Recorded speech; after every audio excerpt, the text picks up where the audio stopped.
From Beyond Marketing, it's the 20-Minute Call, a podcast about the dreamers, boundary pushers, rebels, and champions of the skydiving industry.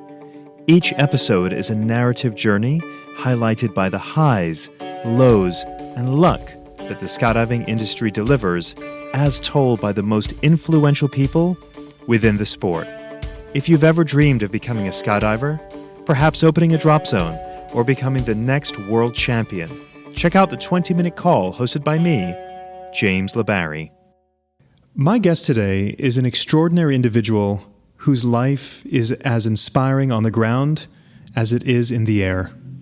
Bruce Travis, born and raised in Montana, has spent decades as an engineer and skydiver, achieving incredible milestones in each. A graduate of Montana State University with a degree in aerospace and mechanical engineering, Bruce served in the U.S. Air Force as a combat controller during the Vietnam War, providing close air support while assigned to the 82nd Airborne. Bruce's professional career is equally remarkable. He played a role in designing the engines for the iconic F-15 and F-16 aircraft at Pratt Whitney before embarking on a long and successful tenure at Duke Energy, where he held leadership positions overseeing operations, engineering, and nuclear safety. In skydiving, Bruce's achievements are nothing short of legendary. With over 9,400 jumps and 167 hours in freefall, he has competed in 4-way, 8-way, and 16-way formation skydiving for decades, making the podium more than a dozen times. His record-setting accomplishments include participation in the 300-way, 400-way, and several multi-point big-way formations. Bruce has also been a key participant in elite events like the Arizona Challenge and the P3 Power Play. And he won first place in the 2010 POPs SOS World Meet in Italy. At 78 years old, Bruce remains an active competitor and a respected member of the skydiving community with a career that spans military service, engineering excellence, and unparalleled contributions to our sport. It's an absolute honor to welcome Bruce Travis to the 20-Minute Call podcast. Thank you for being here, Bruce. Thank you, James. Good to be here. Pretty good resume. I am a lucky individual. I've been very, very fortunate, both professionally and in skydiving. So I've never been to Montana, but that's where you're originally from. Yeah. I'm curious to know about your parents. What did they do, and how did they get to Montana? Are they originally from there? Both of my parents are graduates of Montana State University, but how they got there is my ancestors came to Montana in the 1860s and discovered gold, like many people who were pursuing fortune. They discovered gold, went down to Texas, bought a bunch of Texas Longhorns, had a big ranch, but there was a very difficult winter in the winter of 1886-87, and the state lost, and it was before they had barbed wire or put the hay up, so it was just the free range. And the state lost 75% of the cattle, and my ancestors lost 90% of their herd. So we went from wealthy land barons to paupers. So, but anyhow, they were both born and raised there, and that's where my family still. Well, my parents are deceased now, but cousins and family still live there. So. Did you have siblings? Yes, I have a brother who has passed, and a brother that now lives in Virginia, and a sister that lives in Colorado. So, but they go back. My little brother still goes back hunting to Montana every year. His college roommate has a ranch with 40,000 acres, and he and 4 of their buddies go, and they're the only ones that get to hunt there, and so it's a good time. But anyhow, they still go back to Montana every year. So what you're describing makes me think of the show Yellowstone. I'm just imagining this wide open prairie where Bruce Travis was raised. Sounds pretty good. Yeah, it was. And Montana is beautiful. It's also very cold. I didn't know the difference, but when I was a young boy, I had a morning newspaper route for 7 years. We delivered the papers, never thought anything about it. It'd be 30, 40 below, and We'd just dress up, and in 7 years, my dad drove me one time. Anyhow, when I got out of the service, I went back to Montana, and that first winter, I said, I can't handle this. So most of the time when I was in the service, I was stationed in the South, and so we moved back to the Carolinas. So. You mentioned the service. You joined the military in the 1960s. Were you drafted, or did you choose to go into the military? I chose. My father was in World War II for 3.5 years. Anyhow, with my newspaper out, I had saved enough money to go to college for 2 years. And so I was supposed to be enrolled in college, but I was building a race car. And my dad found our bank book that was in a joint account, and he said, Bruce, where's the money? And so I had to show him the race car. And so we got in a squabble, and I said, I'm tired of this oversight. I told him I was joining the Marines. But anyhow, I went in the service, and it helped me grow up as a young man, from being full of energy to being more focused on school and a career and so forth. What kind of student were you? I had the skill set to be a very good student, but I did too much socializing and skipped too many classes. But after I was in the service, then I came back and I was a good student. So you said the Marines, but you actually joined the Air Force? Yeah, my father was in the infantry the whole time and was in all the major battles in Europe. And he said, please don't go in the Marine, because Vietnam was really beginning to ramp up. So I said, okay, well, I'll go in the Army. He said no. And so he talked me into going to the Air Force. And Montana is a sparsely populated place. I'm convinced to this day that he talked to the recruiter, because when I took the aptitude test, I aced the electronics part. So I went to electronics school for a year, and then they had a opening in the Air Force Special Forces, and so I signed up for that, and obviously disappointed my father. And anyhow, that's how I ended up in the Air Force, and that's how I ended up in the Special Forces and the Combat Control Team. Take me back to that time. I feel that, was there not a fear that you would be deployed to Vietnam? I mean, it's... Well, when you're young, I was an American. I was proud of my father's service. My aunts and uncles, most of them all served in the Second World War, and I just thought it was my duty, and I didn't question that part.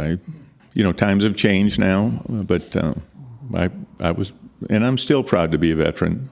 But yeah, obviously people get killed and wounded and maimed and disabled. So how many did you do? One tour of Vietnam? Wasn't even a full tour. It was during the 1968 Tet Offenses, and I was actually getting ready to get out. I had been accepted at college at Montana State and at Georgia Tech. They called us in the commander's office at 10 in the morning and said, go take care of your business. You're leaving at 6 tonight. So we left, and it was supposed to be a 60-day TDY, and for me it ended up being a 90-day TDY, but we were up near the DMZ in the Assaw Valley where there were 10,000. It was the biggest offensive of the war, and there were 10,000 confirmed North Vietnamese there, and so anyhow, that's where the 3rd Brigade of the 82nd was deployed, and we were out in that base camp and provided their close air support. Yeah, 1967, you joined the 82nd Airborne. Correct. Well, I joined the Air Force unit back then they were separate. Now they have kind of combined all the special ops things. At least that's my understanding. But I was in the Air Force, and we had a detachment that was assigned to the 82nd and a detachment that was assigned to the 101st Airborne Division. The 101st was Airborne back then. So when they deployed, we would deploy. And we would go. There were 3,000 82nd guys that were deployed, and about 10 of us that were Air Force combat controllers. Prior to joining the 82nd, had you ever jumped out of a plane before? No. Well, I went to Army jump school, and so we went to all of the military services go to the same Army jump school, the Air Force, Marines, Navy, everybody. Once I volunteered and passed the requirements, then they send you to jump school, and once you successfully pass it, then they assign you to an airborne unit. So that I was assigned to an airborne unit in the Air Force, but we were closely associated with the 82nd, and we would practice with them and jump with them and do maneuvers with them. So, Do you remember your first jump? I very much remember my first jump. In the military, it's 3 weeks long, and they drill it into you, and so you just go through the motions. And I didn't even think about it. I mean, you just 3 weeks of following orders and jumping from the 34-foot towers and then the 250-foot towers, and then it was not a big deal. Then when I was finally assigned to the 82nd, my first jump out of jump school was a night jump in full combat equipment at Fort Bragg, and I hadn't jumped in about 3 months, and so that very definitely got my attention. So it worked out fine. So, are you always understated in your exploits? Because getting your attention might be an understatement, I'd have to think. Yeah. I just remember it really got my attention. I mean, here I am. I hadn't jumped in 3 months. I only had 5 jumps. All of a sudden, and why we were jumping in full combat equipment, I have no idea. And it's night, so anyhow, it was interesting. As I put myself in your shoes, I just imagine that, thinking how scary that must be. Someone with 5 jumps. How was that landing? I imagine it had to have been pretty firm. Well, in the military, we had 35-foot T-10s, and I wasn't a particularly big guy, but we were carrying, 80, 90 pounds worth of extra stuff. You would deploy it on the end of a lanyard, and so you wouldn't land with that extra 80 or 90 pounds. It would land about 15 feet before you would, and then you would land. I never had problems with the PLFs, and the big thing about excuse me, nighttime is you can't see the ground. You can't see it as clearly as you can in the daytime. So Bruce, did you fall in love with skydiving while in the military, or did that love come after the non-fun jumps that you were making at that time? It came in the military. When we were doing the sport jumping, Sergeant Jones, Bill Jones, got us into it. Of course, it was a completely different sport back then. It was a challenge to make a 2-way or a 3-way. But anyhow, I fell in love with it. And then when I went back to college, we had a pretty active club at Montana State called the Paracats. They're the Bobcats football team, which, by the way, is 12-0, number 1 this year. We would compete against the University of Montana, where B.J. Worth went to school. He was kind of their leader. So we had intercollegiate competition, and just enjoyed it. It was very fun. And then when I got out, when I worked for Pratt Whitney, I jumped down in Florida, and then I have jumped in the Carolina Parachute Council since the mid-'70s. The Carolina Parachute Council was very active when Gene Paul was still alive, and Gene Paul Thacker, and we had 4 or 5 council meets every year around the Carolinas, and I really enjoyed that. I didn't compete nationally, and then when my kids were grown and I didn't need to be around, and so in the mid-'90s I started competing at our nationals, and have always enjoyed it. So the challenge of competition and the challenge of doing records, whether it's the 200-way or 300-way, whatever. So, if you're a DZO or DZM listening to this podcast and you're not using Burble, I've got a question. Why not? If the reason is price, what's the cost of your time? Other booking and manifest softwares are a one-size-fits-all. Burble was built from the ground up by a DZO for DZOs to maximize efficiency. Now, isn't that nice? There's no software that compares. Choose Burble. Tell me about meeting B.J. Worth in Montana State, because that would end up being a very important relationship for you in skydiving. Well, absolutely. Well, B.J. was, even back then, B.J. was a mover and a shaker. He was a make-it-happen kind of guy. And when we were in college, the University of Montana is also which is in Missoula, Montana, is also home of the smoke jumpers. So the University of Montana had access to Beech 18s and a DC-2 and DC-3, and so they had access to bigger aircraft. But BJ would also, started going to California, and when he was still in college, he did, I never hear him talk about it anymore, but it was called ACE, All Collegiate 8-Way. So they did the first All Collegiate 8-Way, and then he started Mirror Image, the 8-Way team that was national and world champion for several years, and did the U.S. freefall exhibition team, and then put together world team that started in 1994 and went through 2014 or something like that.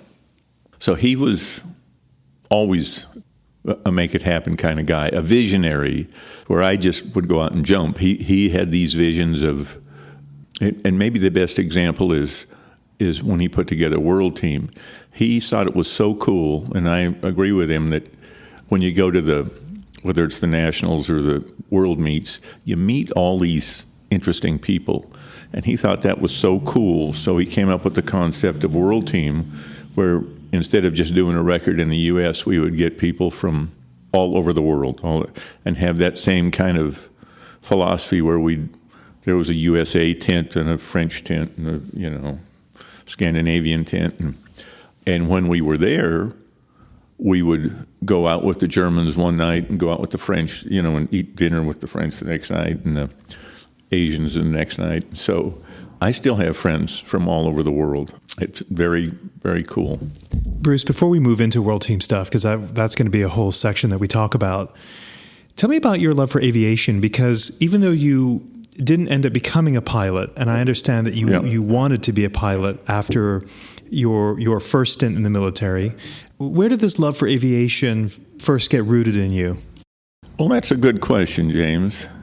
I just know when I was in the Air Force, and that's how I got to go to jump school, because I said, well, in the Air Force at the time, you had to have a college degree to be a pilot. And you had to be an officer to be a pilot and had to have a college degree to be an officer. And I said, well, if I can't fly, then maybe I can jump. So that's how I ended up going to jump school. And so when I graduated from college, then I had a degree, and I actually had a couple of job offers, but the Air Force changed the requirements, the age requirement to go to flight school from 26 and a half to 27 and a half. And I was 27 the week I graduated from college. So I turned down my job offers, signed up to go to flight school, to go to Officer Candidate School and flight school. And so they gave me a flight physical at the local Air Force base in Montana, at Malmstrom Air Force Base, and I was worried about my vision, but anyhow, I passed, and so 100 of us went down to Texas, and first thing they did was give us all flight physicals again, and about 5 out of the 100 of us failed for whatever reason. I failed because of my hearing, and they gave me a waiver to start, but by this time, the war in Vietnam was winding down, and so they didn't approve the waiver. And so they said I could stay. I'd already fulfilled my obligation. They said I could stay in, but I couldn't be a pilot. I couldn't be a navigator. And I said, well, can I have my jump slot back as an officer? And they said, no, they all go to academy graduates. They said, you can be a mathematician, a physicist, or an engineer. And I said, I can do that on the outside and make a lot more money. So anyhow, I got out. That's how I went to work for Pratt Whitney and worked on the engines for the F-15 and F-16. Before we get to that, I want to hone in on something that you mentioned, which is you were not accepted to go to flight school because of your hearing. Correct. And I understand that you sustained damage to your hearing when you were, I think, in Vietnam, or at least... That is correct, yeah. What happened there? Like I said, we were in a base camp at a place called Phu Bai, which is up near Hue, the imperial capital of the old Vietnam. And there were 10,000 confirmed North Vietnamese regulars in the Asa Valley and out where we were.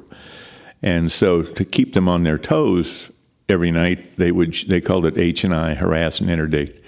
They had 3 155 millimeter howitzers that were, about 50 meters from where our tent was. And every night they would shoot those from about 1 to 3. And so it was just the repeated artillery noise that damaged my hearing. And so I'm on VA disability now, and they pay for the cochlear implants and whatever has to be done medically. So it's interesting. I've known you for, probably, 20 years, yeah. I'd imagine. And I know that hearing has been a challenge, but I've also known you for a long time to have these cochlear implants.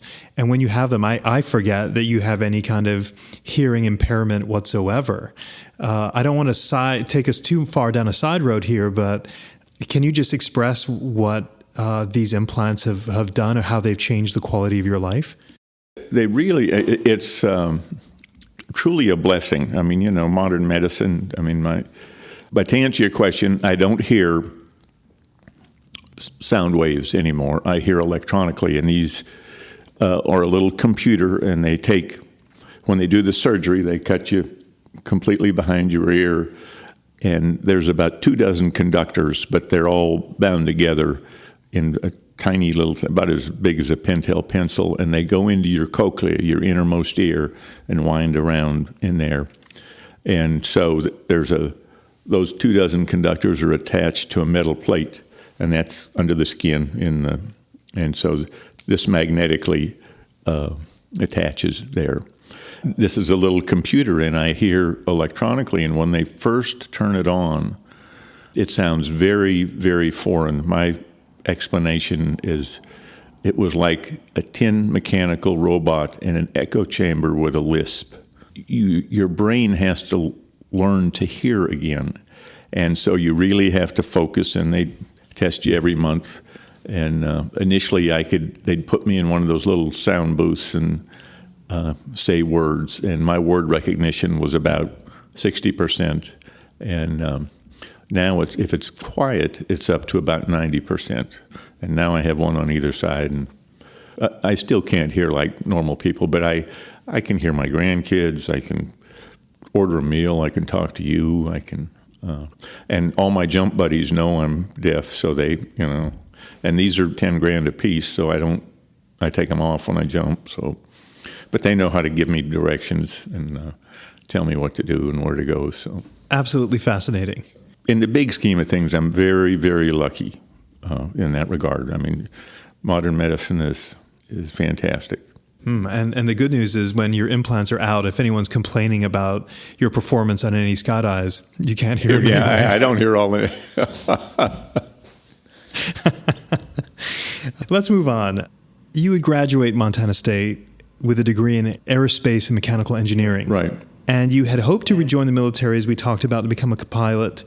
But instead of becoming a pilot, you end up, as you mentioned, going to Florida and working for Pratt Whitney. And working on, this sounds like an amazing job, working on designing engines for fighter jet aircraft models F-14, 15, and 16. Is that right? Correct. They had two different groups. I was in the Air Force side, and so the engines for the F-15 and F-16 are the same. The F-15 has two of them, and the F-16 has one, and their nomenclature is the F-100. But yeah, we were designing that engine, and it's in the northern corner of the Everglades, and it's where they designed the engines for the SR-71. So when we weren't busy doing our design work, that's still where they did the maintenance on the engines for the SR-71. So we would go down in the ground floor and look at the engines for the SR-71, which is interesting. They were the same output, the same thrust, about 25,000 pounds thrust, but they were about 2 or 3 times bigger than the engines for the F-15 and F-16. So the technology that allowed that wasn't engineering technology, it was metallurgy that allowed the higher temperatures, higher pressures.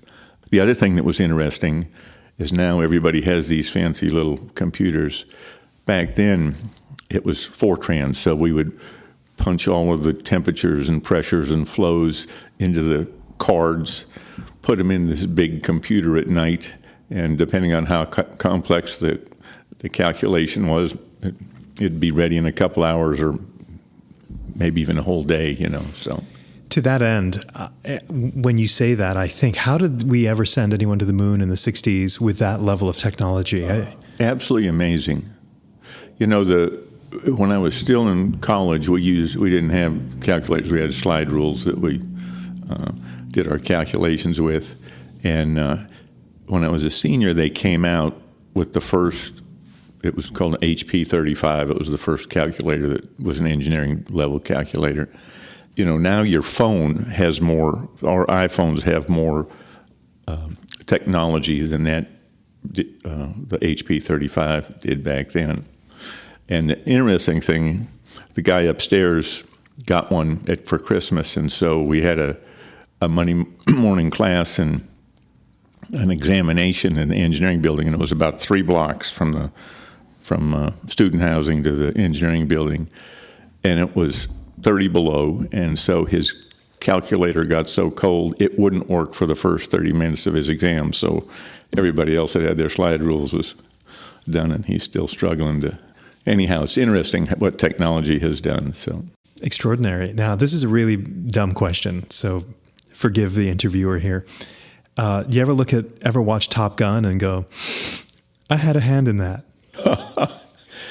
I have really enjoyed watching Top Gun, but I have never thought. But I will tell you what I did have had a hand in.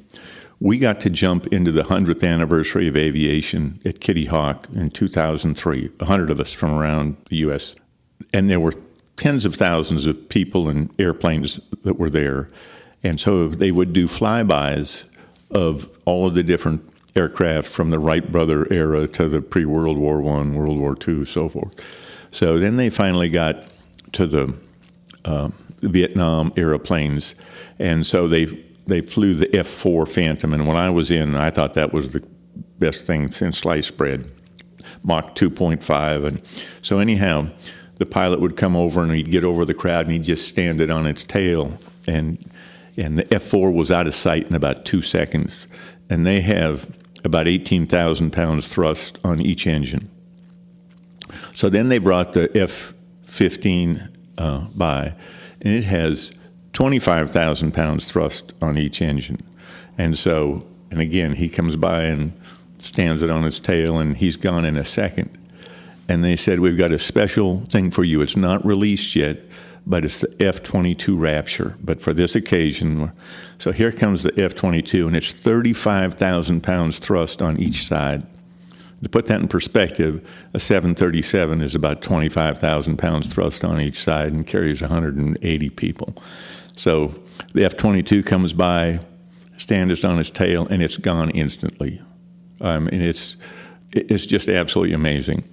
So looking at that, and the part that's cool to me today is more than 50 years ago I worked for Pratt Whitney, and they're still flying the F-15 and the F-16. And there's not very few planes that fly that long. So, Bruce, when I was a little boy growing up on the island of Antigua, I'll never forget that there was an aircraft carrier that anchored off the coast of Antigua. This is shortly after the Grenada invasion, maybe right around that time, to the early 80s.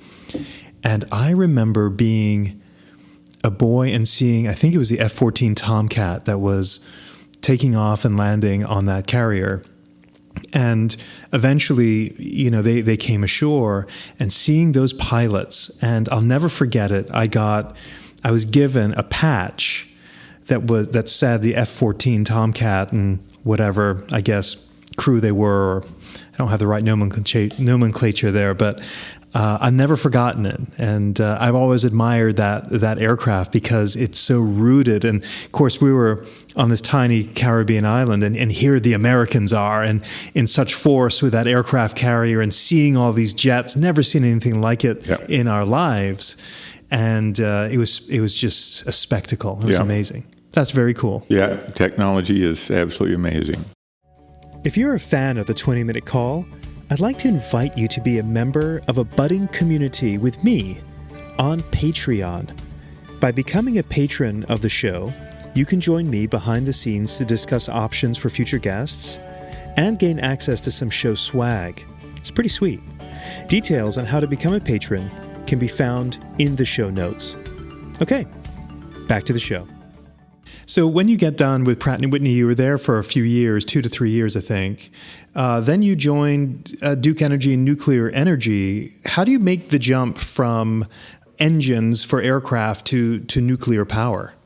Well, the big reason that I did is it was very exciting working for Pratt Whitney. They paid very well. It was all state-of-the-art. But the aerospace industry was either feast or famine. And so we were wrapping up the design, and of course the first guys to go were going to be the young whippersnappers. So I could see the handwriting on the wall. So I wanted a career that I had a young son at the time, and wanted a career where I could care for my wife and son, purchase a home, continue to skydive. At the time, and this was before 3 Mile Island, nuclear energy was really a growing business, and Duke Energy was really a leader in nuclear energy.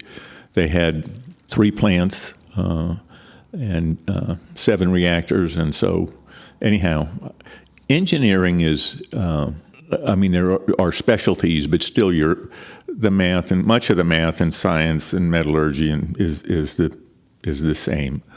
And so it's not a huge, and at Duke, we had electrical engineers, chemical engineers, mechanical engineers. I don't think we had any other aerospace engineers, but lots of civil engineers. And so my foundation was there. And so I went to NC State, took a couple of nuclear engineering courses, and then I became a licensed senior reactor operator and ultimately the operations manager at McGuire.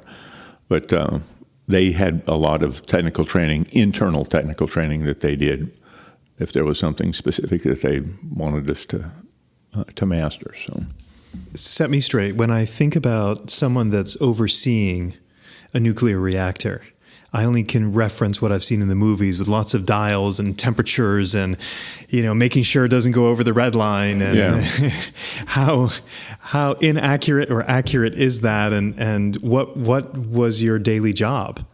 Well, I was in the operations department 18 years. And of course, when I first got there, I was a young engineer and had a narrow challenge. And after I was there, several years, I became a licensed senior reactor operator and then became a supervisor of the people on shift. And then maybe after 10 years or something, I became the operations manager over the 160 or so people in operations.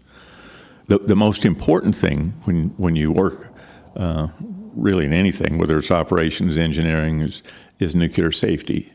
And the biggest part, our biggest challenge was especially what we learned from 3 Mile Island, Chernobyl, and Fukushima, was the technology is not, it's a challenge, but that's not the challenging part. The challenging part is the cultural piece, getting everybody on the same page and understanding that nuclear safety is the most important thing. And to maintain that cultural challenge is a real ongoing effort. And after 3 Mile Island, the industry had said, hey, we are only as strong as our weakest link. And so they put together all of the American nuclear utilities and developed this thing called INPO, the Institute of Nuclear Power Operations.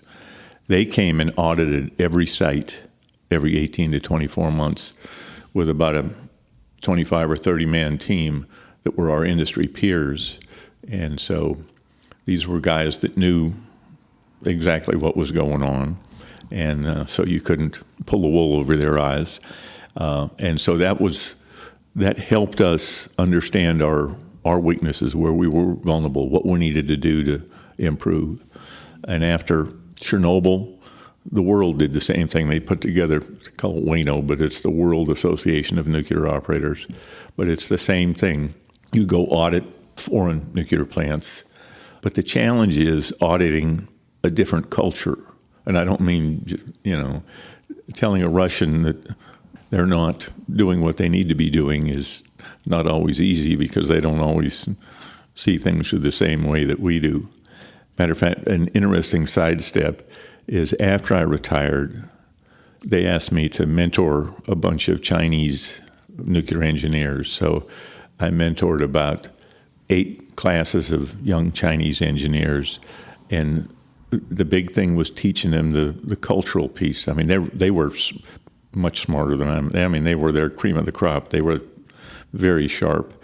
But they would always look to whoever the leader was, even though he was only 30 years old, they'd look to him, and he would answer all the questions. And I would give them the examples that say, no, we need the whole team here. It's not just the leader.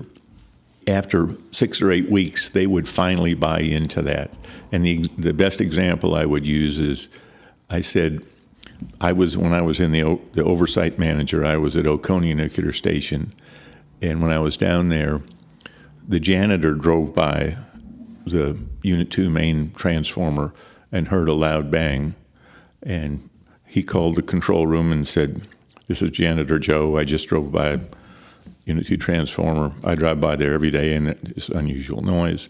In the past, I mean, the janitor's the least trained person, on the site. But we said, we've been preaching and preaching. You see something, you say something.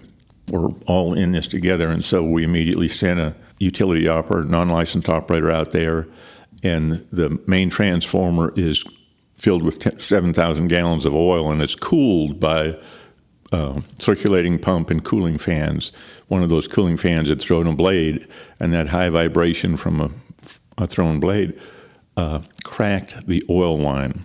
And so it was fully energized, but it was leaking about a gallon a minute. And if the leak continued unaddressed, it would have drained below the energized coils and would have caused an explosion or at a minimum a fire, and could have killed some people and certainly damaged some safety equipment. So anyhow, we took the right actions, shut the plant down, did a temporary repair down less than 24 hours and came back up. But it was the janitor and listening to the janitor and following up. So after I'd have those young engineers for 6 or 8 weeks, they would finally buy into the cultural piece. I'd use them example after example. So then at the end, I mentored a class of Chinese executives, and I tried to share the cultural piece with them, and they were not willing to give up their authority. I mean, you could just see their eyes roll back Anyhow, getting another culture, it requires creativity and constant reinforcement and dialogue, and very, very interesting. It's interesting, Bruce, because when you think about being an engineer and doing whatever the job description is, and then now we're talking about culture and people dynamics, and it's almost a whole different skill set beyond just the engineering part of it. Absolutely, because frequently engineers are not into touchy-feely cultural stuff, I mean, some are, but most of them are, give me the book, let me crunch through the numbers. And so getting the cultural piece is very, very key. And if we go back to skydiving, I think that's what airspeed has done. And I think that's what my observation, and that's what Jack Jeffries has done. In fact, we had Jack Jeffries come to McGuire Nuclear Station and tried to get him to, he would have done it. We couldn't convince our executives that, hey, we needed that same cultural training for our control room team, because licensed operators are kind of like skydivers. They're a bunch of strong personalities, and they don't always listen to, the feedback. And Jack and Airspeed had really mastered that, giving back to the community and listening and not being a sky god, but being a team maker and a team builder. And so that is fascinating. That is fascinating to bring that across the line. I imagine Jack never thought that he'd be called into a nuclear power station based on the work he'd done with Airspeed. And I would have given anything if we'd have done it, but the higher-ups chose not to do that. He teaches his teamwork at an executive level, and his fees were comparable with executives, and so they weren't willing to, or the company was not willing to spend that kind of money on operators. And had something ever happened, I'm sure it would have been money well spent in retrospect, certainly. Absolutely. Absolutely. But I'm convinced, and this most recent airspeed victory is Jack was on that team with the current airspeed lineup. I don't know this, but my perception is that he was teaching them the culture piece, the teamwork piece, the listening to your teammate, I've interviewed Craig Girard and Kirk Werner on this podcast, and they talk about that so much from their sort of the inner workings of things like pass the rock and making sure of getting those team dynamics right, because that seems to be the hardest part of any skydiving team is getting along with your teammates. Yeah, let's talk about skydiving. Let's reconnect the dots between BJ Worth and World Team. You were invited to join World Team from day one that BJ ever put it together in 1994. And then you would travel to destinations around the world, Russia, Slovakia, Thailand, amidst other places. Would you share a story of going to Thailand in 1999? Yeah. The thing that stands out about 1999, I want to tell you two stories, one about 99 and one about 2006. But in 1999, we flew from Charlotte to the West Coast to, I don't know where we stopped in between, but anyhow, we finally got to Bangkok, and it was 24 hours flight time.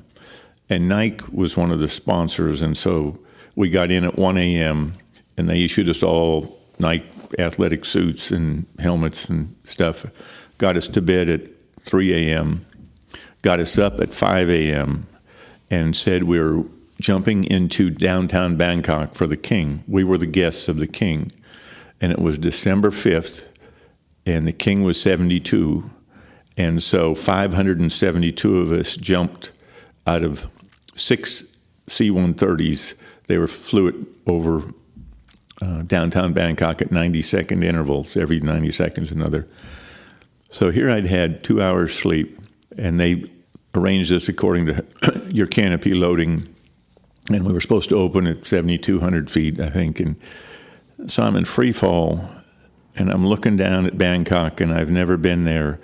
City of 9 million people, and I'm in free fall. All I can see is this big river through the city. And I said, where in the hell am I going to land? I mean, and fortunately, Roger Ponce and the leadership team had been there, and so all we had to do was follow the rest of the skydivers. But 572 of us landed in a huge soccer field in downtown Bangkok. It was the most unusual visual I've ever had. I'm trying to remember who it was I interviewed recently, and they told me about that. Yeah. But they were injured on that skydive. Yeah. Well, there was in 2004, there were a bunch of people injured because they jumped again. But there probably were some people injured in 99 too, but for the most part, the 99 was successful. The 04 there were a number of injuries. So. It must have been that one, yeah. So it's quite an experience to be flying for 24 hours, dying to get to bed. Oh, wait a minute, we got to get all of our sponsored gear from Nike, and then, boy, what a challenging skydive while bleary-eyed.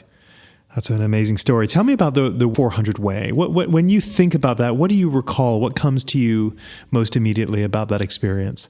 The thing that comes to me is we were there, and first they did the 200 way base and did a dozen jumps or something until they could consistently build it.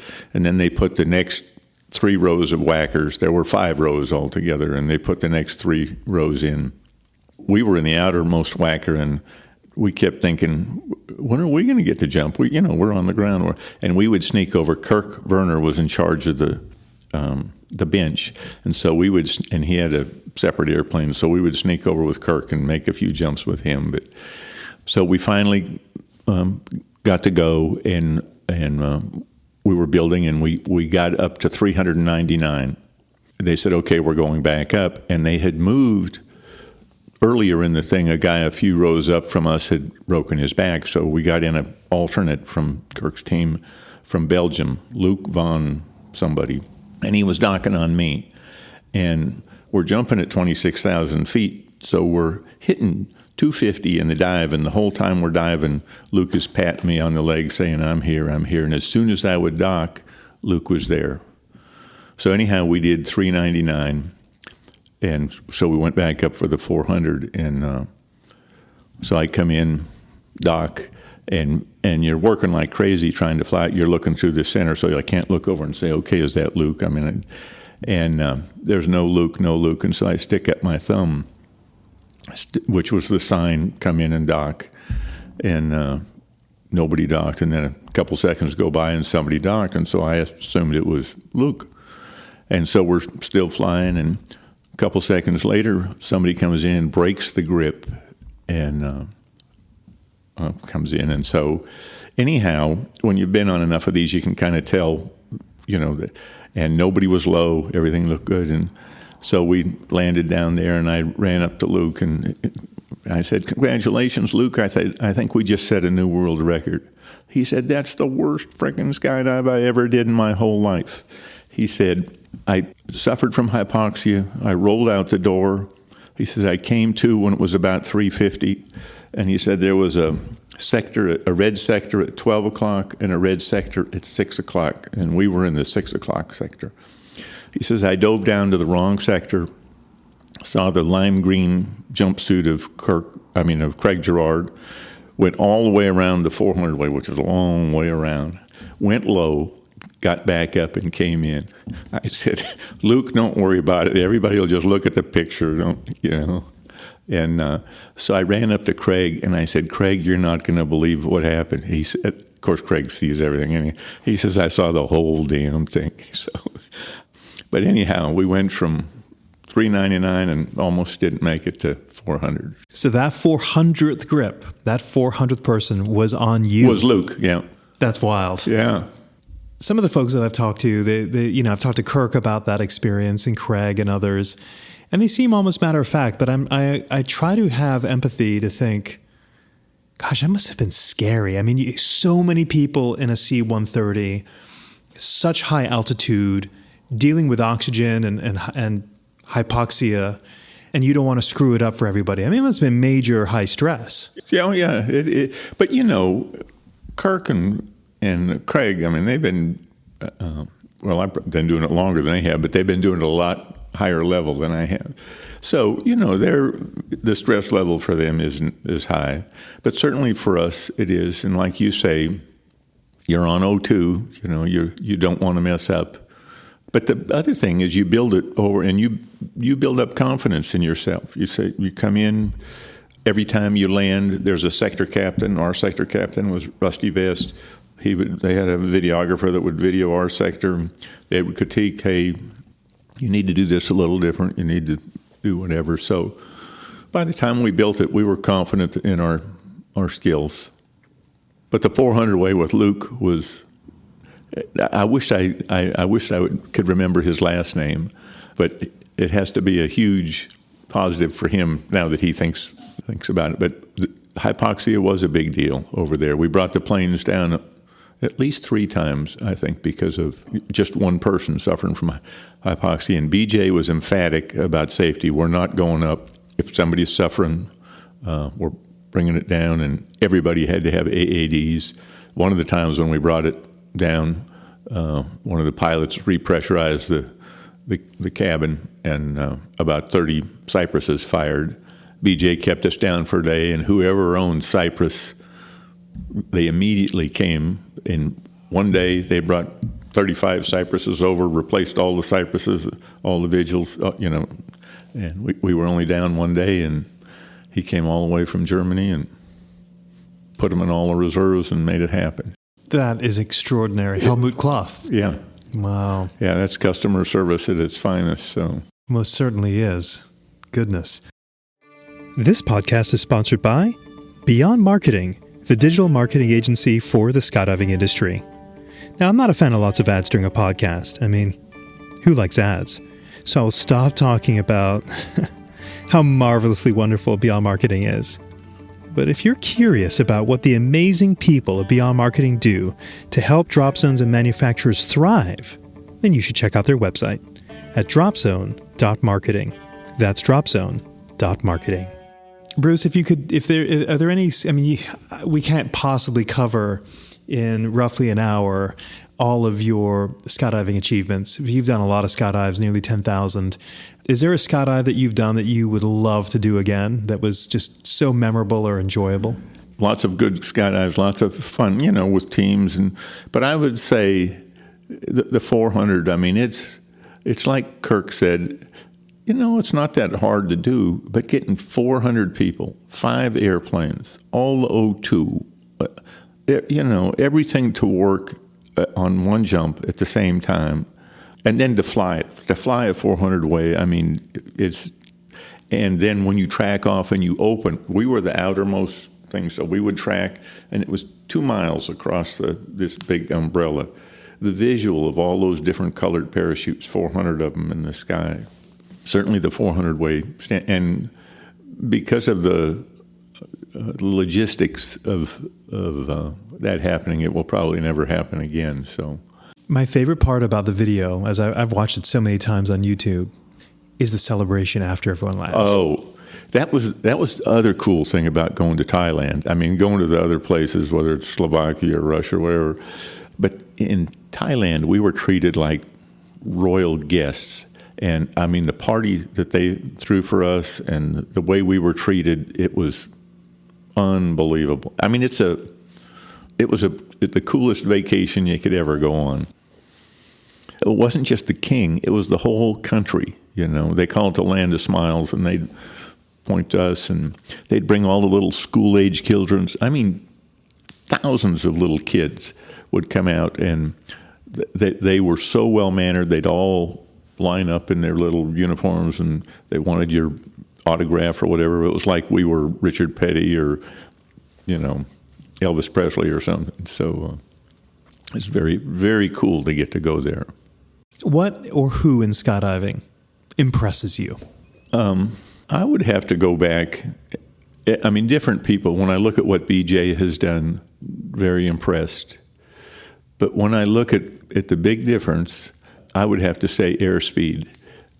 Not only their skills, but they're giving back, to the community. That all of those guys and gals that are part of that, they have created that. Matter of fact, you weren't at the Nationals, but they had a big presentation of the 30th anniversary of Airspeed, and all the guys and gals that were on Airspeed. And Larry Hill had some nice words when they were done. But at the end, Mikhail said, everybody was walking off stage, and he said, "We're here because of you." And he was pointing to the competitors out, the 300 or how many ever of us were there. And I would turn that around, and I would say the 300 of us are there because of Airspeed. When I looked at those guys, at least 3/4 of them have coached me at some time, and many of them have coached me many times. And there's no way I or many of my peers could skydive it nearly as well as we can without that coaching and that putting back into the community. What Airspeed has done is unbelievable. So, when I think about that original 4 lineup, Jack Jeffries, Mark Kirkby, Dan BC, Kirk Werner, I mean, amazing human beings, much less amazing skydivers. I mean, so much character rooted in that original 4, sort of. I almost view that as incredible leadership that planted seeds for generations thereafter. Absolutely. I think the other thing that stood out in my mind, I'm not a wealthy man, but I have a comfortable lifestyle. And twice, 2 of those guys, we were at the challenge many years ago, and Mark Kirkby and I landed next to one another, and he was trying to tell me something on the way back. And I said, "Mark, I can't hear. I'll wait till I put my ears in." And so it was Memorial Day weekend, and we were at the bar after the jump, and he said, "I want to buy you a beer." And I said, "Mark, you don't need to buy me a beer. I need to buy you a beer." And it was, and he said, "No, you're the veteran. You lost your hair." And he insisted and bought the beer. And same thing happened with Craig Girard out at the power play. I was, we're sitting around the table, and I'm getting ready to go by, and he said no, and he bought the beer, so those guys they're just part of the community. And when we did the SOS, when we represented the USA, Tim D'Annunzio gave us 2 hours of free tunnel. Kirk Werner gave us 2 hours of free coaching. And we went over there and performed.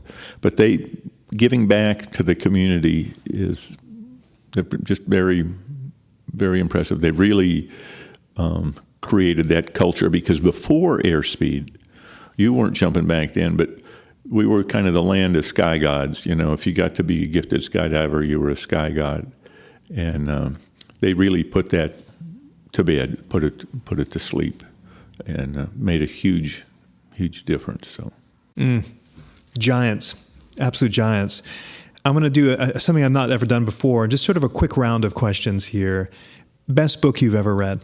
It's by H.R. McMaster. H.R. McMaster was Donald Trump's first national security advisor. But before that, H.R. McMaster wrote a book about the Vietnam War, essentially about President Johnson and trying to remember the Secretary of Defense, Robert McNamara. But anyhow, he wrote it for his PhD thesis, and he did his PhD at Chapel Hill, and it was 25 years after the war was over, so it was long enough for much of the information to be declassified, and short enough where he could personally interview many of the characters. It's something like the betrayal of America, but it's what Johnson did, and I want to say it's Robert McNamara. But anyhow, the Secretary of Defense, and he was a Harvard graduate, and he tried to manage the Vietnam War by the body count. He was using statistical analysis to try and show that we were winning, but they knew we weren't, and the politicians, including Richard Nixon, Lyndon Johnson, and Secretary of Defense, were playing games, and we lost over 58,000 young people and probably 1 million Vietnamese, maybe more than 1 million, because we were playing games. And so anyhow, it was really an eye-opener. But I read a book about Ulysses S. Grant about the Civil War, and it was very interesting. Now we think we're in the troubled times, but there's been some rough times in the past. Bruce, I often say that I wonder if every generation says, man, the future is not bright. Because when I think about what it must have been like, say, in the early 60s with the Kennedy assassination and Bobby Kennedy and Martin Luther King and John Kennedy. Oh, my goodness. It must have been just such a, civil rights and everything going on then. You couldn't look to the future and think, it's going to get a lot better. The world feels dark and bad now, but I don't know that it ever has for any generation, I suppose. Yeah, to me, that's why it's so important to go back and learn from history. And because that's when I grew up, was during the 60s. Now my wife says, things aren't going well. But I said, Jeannie, when you go back, because I read a book about George Washington and the challenges that they had during the Revolutionary War, read a book about Ulysses S. Grant and the challenges with he and Lincoln in the Civil War, and then, of course, having lived I can still remember to this day what I was doing. I was stocking Thanksgiving turkeys at the local supermarket when Jack Kennedy was killed. But anyhow, we have been through challenging times before, and we'll manage this challenge time too. So, but it really gets your attention. Bruce, do you exercise? You're in great physical shape. I walk 5 miles 3 or 4 times a week. I do light weights. If I don't, do some exercises when I go to the wind tunnel. I can't make it more than an hour. So yeah, I do some, not hard exercises, but enough to keep me at least reasonably healthy. What's your rig of choice? Parachute rig? Well, I'm glad you asked that, because one of the things that I wanted to say is I have upsized. I have, not only can I hear, but I don't see well. And so I've been upsizing over the last I don't know, 6-8 years. So I had like 4,000 jumps on a Katana 120, and I loved it. But then I got cataracts, and I lost my vertical depth perception, and so I had cataract surgery, and it's helped, and now I have age-related macular degeneration, so I don't see as well. So anyhow, I'm up to a 190 Storm, just got it, and a Javelin, and just got it, and probably got 40 jumps on it or something. But it's the one thing that I wanted to encourage older people to do is, all the young guys want to downsize, and I wished I could jump like that, but I can't. So if you want to keep jumping and take care of your body, upsize. It's just, and I would encourage them to reconsider 7-cell canopies. I really like the Storm 170. So you're 78. How many jumps did you make this year? Oh, probably 150. I don't make as many as I used to. 150 is no slouch. Why do you think you've been able to keep your career going for so long? A lot of people think 78, you can't be skydiving, and you're skydiving still at a very high level. Well, when you say that, I was on a team this year, and I keep telling them, I said, okay, I'm not doing teams anymore. Anyhow, we agreed that I would do 6 jumps a day, and I said, I'm doing 6, and that's it. I said, doing 8, 10, 12 jumps a day at 78 is, I can do it, but it's not fun anymore. It's work. And so we made 6 jumps a day, and we had a fun run and did reasonably well. And I'm not going to do team anymore, but I just was down in Florida last week with a bunch of old friends, and Chris Coleman from Airspeed was our coach, and he did a fantastic job. Recognized that, hey, we're not as gifted as he is, but we were still there to have a good time. And so I still want to do that, not travel all over, but travel up and down the East Coast and do things in the Carolinas. And Bruce, final question. You have been around the sport since, the early 70s, late 60s? Late 60s, yeah. Late 60s. You've seen a lot evolve in this sport. For those that are coming into the sport for the first time, who don't have the benefit of history behind them, they don't even know what's in front of them, and if they were to talk to you at a drop zone, what advice would you give somebody getting into skydiving today? I think that the biggest, it has changed drastically in the 57 years I've been jumping, but I guess the biggest thing that I would encourage them to do is to get coaching, whatever discipline. Now they got, 10 different disciplines that we can pursue. But particularly in the canopy piloting thing, I really like to watch the swoopers, but I would encourage them not to downsize too fast. I can still downsize, but go to the canopy courses, learn from the people that really know how to do it, get the guidance. And the same is true, there's no better way. There's fantastic coaches, and there's no better way to get better than to go to the wind tunnel and get coaching.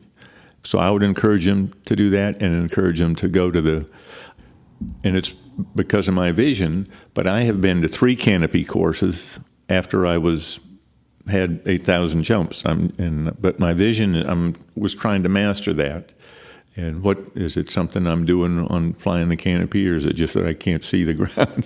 So, but I pursued learning from other, people who are much better at it than I am. So, coaching. Bruce, you've been a great ambassador for Skydive Carolina, our shared home drop zone. Everywhere you go, anyone I talk to, Kirk, Craig Gerard, they all know Bruce Travis, and they all speak very highly of you. And I just want to express my appreciation for how you hold yourself, what a great example you are to what it is to be a consummate professional and really an advocate for the sport and for others. So, thank you, James. I appreciate that. And I would like to say, you and I both came from Skydive Carolina, and I can't thank Danny and now Jorge enough for, they've always been there. For 37, 38 years, whatever it is, we got a place to go and jump and enjoy the sports. So. Glad you mentioned that. I have a glimpse into the inside of running a drop zone, and it's hard. It is very hard.